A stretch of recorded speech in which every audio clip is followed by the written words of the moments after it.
Halo sahabat Wirausaha Lestari, selamat bergabung di program Bootcamp Transformasi Menuju Bisnis Lestari yang diselenggarakan oleh UNDP dan Essex. Tak terasa akhirnya kita tiba di video pembelajaran terakhir. Kali ini kita akan bahas presentasi bisnis. Pernah dengar nggak cerita seperti ini? Misalnya, Bu Ani presentasi di sebuah forum bisnis matching atau ajang kompetisi bisnis, tapi pada hari itu ia tidak menang. Namun, dokumen presentasi bisnisnya disebarkan oleh panitia dan dirinya sendiri juga mengupload tuh presentasi dia untuk kenang-kenangan pembelajaran, misalnya di YouTube. Potongannya ia jadikan konten di beberapa media sosial juga. Beberapa bulan kemudian, ada orang yang menghubungi dan tertarik menjajaki kerjasama. Dan akhirnya malah deal dari interaksi di luar dari sesi business matching tadi. Usut punya usut, tahu dari mana mitra tersebut? Apakah browsing sendiri di internet? Ternyata bukan. Mitra tersebut adalah kolega dari salah satu juri dari lomba yang dia pernah ikuti. Sebelum menghubungi Bu Ani, dia cek dulu tuh semua rekam jejak digitalnya Sambal Dewinta dan sempat melihat beberapa video presentasinya Bu Ani juga. Setelah merasa cukup srep, baru deh mitra tersebut menghubungi Bu Ani. Poinnya adalah keputusan deal or no deal dalam interaksi bisnis bisa terjadi di ragam forum dan kesempatan. Bukan hanya di forum-forum resmi yang memang dirancang untuk presentasi bisnis. Karenanya, sering untuk tahapan kerjasama perluasan pasar maupun akses modal akan selalu ada interaksi lanjutan dari pertemuan pertama. Seringnya justru fungsi dari forum presentasi bisnis itu ya memang untuk membangun ketertarikan awal. Seringnya justru fungsi dari forum-forum presentasi bisnis tadi itu memang menjadi kesempatan untuk membangun ketertarikan banyak pihak terhadap bisnis maupun produk kita. Betul nggak Mbak Alicia? Halo sahabat Wirausaha Lestari, betul sekali yang tadi Mbak Dewi sampaikan. Seperti contoh tadi, itu artinya kenangan saat forum presentasi bisnis yang dilakukan oleh Bu Ani ternyata mengena pada salah satu juri. Walau dirinya sendiri masih menimbang-nimbang dan mungkin tidak memberi skor yang tinggi untuk dia, tapi ada kesan yang bertahan lama. Sampai ketika koleganya bertanya kepada juri tersebut, minta masukan beberapa bisnis yang mungkin potensial untuk diajak kerjasama, dia ingat nama bisnis Sambal Dewinta milik Bu Ani. Jadi sahabat sekalian, ketika mempersiapkan diri untuk presentasi bisnis di forum tertentu, jangan cuma mikir bahwa persiapan yang dilakukan itu cuma untuk satu momen aja. Bayangkan dan persiapkanlah untuk peluang-peluang setelah itu juga. Kita nggak pernah tahu bagaimana cara kerja Tuhan dan alam semesta. Rezeki kadang-kadang datang dari pintu yang tidak kita duga. Intinya, ya kita harus persiapkan diri dan bisnis kita sebaik-baiknya. Nah, kalau begitu Mbak Lisha boleh bantu jelaskan kah biasanya forum business matching di mana banyak bisnis bisa melakukan presentasi untuk menangkap ragam peluang itu seperti apa sih Mbak? Dan presentasi bisnis seperti apa nih yang perlu disiapkan? Business matching ini macam-macam banget format acaranya. Dan untuk usaha mikro, saran saya mindset yang dipasang ketika presentasi itu jangan dipersempit hanya fokus untuk cari modal, pembeli besar, atau jaringan pasar aja. Tapi juga optimalkan kesempatannya untuk mungkin ya juga memikat hati calon mentor atau penasehat bisnis. Dalam perjalanan meningkatkan skala usaha, penting sekali untuk punya mentor bisnis yang cocok. Dalam artian, ya mengerti konteks industri sesuai dengan bisnis kita. Sukses dan berpengalaman mengelola skala bisnis yang lebih besar, dan yang paling penting juga punya kepedulian terhadap visi dan misi yang ingin dicapai oleh bisnis lestari yang kita kembangkan. Punya mentor ini akan sangat membantu dalam meningkatkan kualitas dan ketepatan keputusan-keputusan bisnis yang bisa sangat menentukan perjalanan sukses bisnis kita. Nah, kalau bicara format, ini emang beda-beda. Ada investor yang mau ada komponen proyeksi pertumbuhan yang dibuat dua versi, optimis dan pesimis. Ada yang minta ada halaman khusus yang menampilkan analisis kompetitor. Banyak lagi yang lain. Tapi secara umum, tidaknya ada 3 jenis materi presentasi yang harus disiapkan oleh bisnis lestari yang ingin tingkatkan skala usahanya. Pertama, materi standar perkenalan. Ini yang bisa disampaikan 5 detik ya. Yang kedua, materi penawaran super singkat atau disebut juga elevator pitch. 15 detik lah.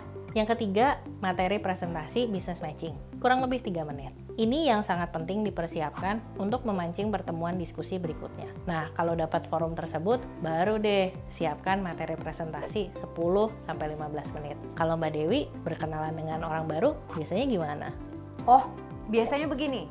Halo, saya Dewi Misari, Chief Editor ukmindonesia.id, website Pusat Informasi Perizinan, Program dan Pengetahuan untuk UMKM naik kelas. Kalau Mbak Lisha gimana? Halo, saya Lisia, CEO Esix, penyedia teknologi solusi manajemen rantai pasok perusahaan agar lebih hemat dan layak mendapat dukungan permodalan. Gimana? Pas 5 detik kan? Cukup menjelaskan siapa kami. Iya Mbak, tapi kalau di pengalaman saya, menemukan kalimat singkat soal apa itu ukmindonesia.id melalui perenungan berhari-hari juga loh. Jadi ayo sahabat, temukan narasi profil singkatnya ya. Sekarang kalau elevator pitch itu gimana lagi Mbak? Elevator pitch ini tuh pengibaratan momen-momen, misalnya kita tuh kebetulan ketemu sama orang yang misalnya pakai atribut perusahaan yang sesuai dengan kriteria calon mitra kita. Tapi baru ketemu dan cuma di tempat-tempat yang momen pertemuannya pendek banget. Kan sayang kalau nggak kenalan saling tukar kontak.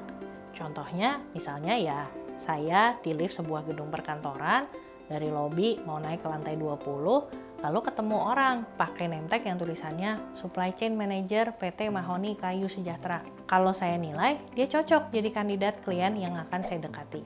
Halo Pak, kenalan. Saya Lisia dari Esix, perusahaan teknologi solusi manajemen rantai pasok, supaya hemat dan layak dapat dukungan modal. Kami sebelumnya sudah layani Kayu Jati Persada, mirip perusahaan Bapak, dan mereka jadi hemat 20% di biaya manajemen rantai pasoknya. Kalau Bapak minat diskusi, ini kartu nama saya, atau ya boleh nggak saya juga dapat kontak Bapak. Kurang lebih kayak gini. Dalam prakteknya, kita bisa siapkan beberapa format, untuk masing-masing target perlu beda format juga kan? Oke, jadi intinya tuh menyampaikan manfaat nyata yang sudah dilakukan ya Mbak. Sehingga walaupun hanya 15 detik, bisa membuat lawan komunikasi tertarik. Kalau yang format presentasi 3 menit ini bagaimana? Format umum yang dipakai banyak investor atau forum business matching kurang lebih seperti ini. Slide 1 itu tentunya cover ya, tampilkan foto yang menarik dan tagline atau jargon kalau bisa. Slide 2 itu latar belakang masalah yang menyebabkan munculnya ide bisnis ini. Slide 3 itu tentang produk atau layanan yang ditawarkan. Apa aja keunggulannya dibanding produk sejenis. Slide 4 itu kinerja yang sudah dicapai. Untuk bisnis lestari, minimal sampaikan kinerja ekonominya, omset penjualan, jumlah transaksi, atau jumlah unit yang laku. Kinerja sosial seperti jumlah ibu-ibu mitra di kampung atau desa, penyandang disabilitas, atau kelompok marginal lainnya yang dilatih atau dilibatkan ke rantai pasok bisnisnya.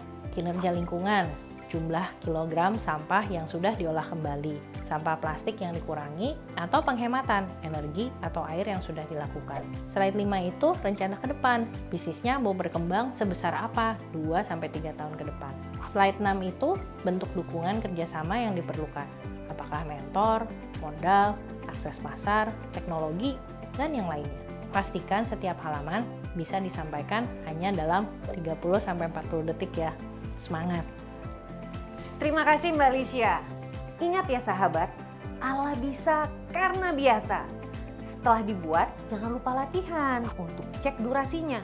Lebih baik lagi kalau latihan di depan orang lain agar bisa dapat masukan. Pelan-pelan proses ini bisa juga menambah rasa percaya diri loh. Agar makin afdol, Mbak Aling, bolehkah sharing pengalaman juga nih terkait persiapan presentasi bisnis ini? Halo sahabat Wirausaha Lestari, sebagai bisnis lestari di bidang kerajinan, presentasi bisnis kami juga formatnya pameran. Layout atau penataan stand mencerminkan kekuatan kami yang kira-kira dapat menarik pengunjung.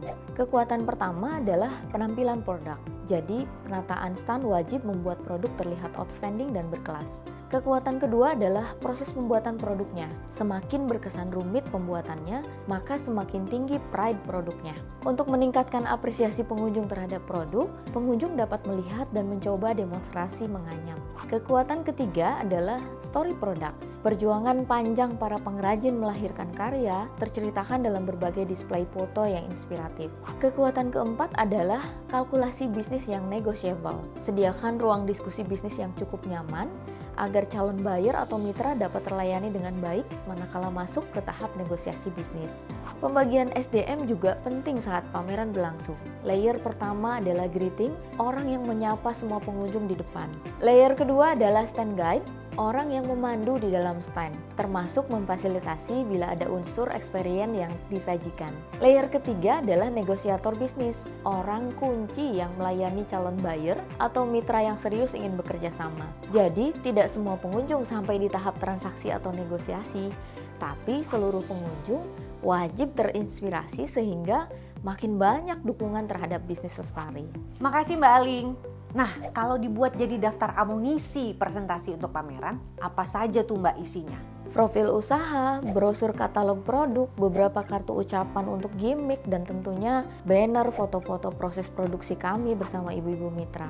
Ini daftar yang wajib ditampilkan agar booth kita bisa presentasi dalam diamnya. Wah, makasih banyak Mbak Aling. Tapi penasaran dong Mbak, kalimat standar perkenalan Mbak Aling gimana sih? Baik, kalau saya biasanya berkenalan seperti ini. Halo, saya Aling, senior artisan dari Salam Rancage, Craft of Hope. Biasanya kalimat ini berhasil membuat lawan komunikasi penasaran. Senior artisan, apa itu? Salam Rancage, Hope apa? Akhirnya lanjut ngobrol deh. Nah, sahabat Wirausaha Lestari, tak terasa kita sampai di penghujung pembelajaran. Kini saatnya praktek dan terus inovasi untuk kebermanfaatan produk bagi konsumen, lingkungan, dan komunitas mitra kita. Perlahan tapi pasti akan terbangun tuh rasa percaya diri dan niscaya kesuksesan dan kebermanfaatan yang kini menanti bisa segera kita hampiri. Selamat bertransformasi menuju bisnis lestari untuk bumi, untuk generasi, dan untuk diri kita sendiri. Sampai jumpa dan salam semangat selalu.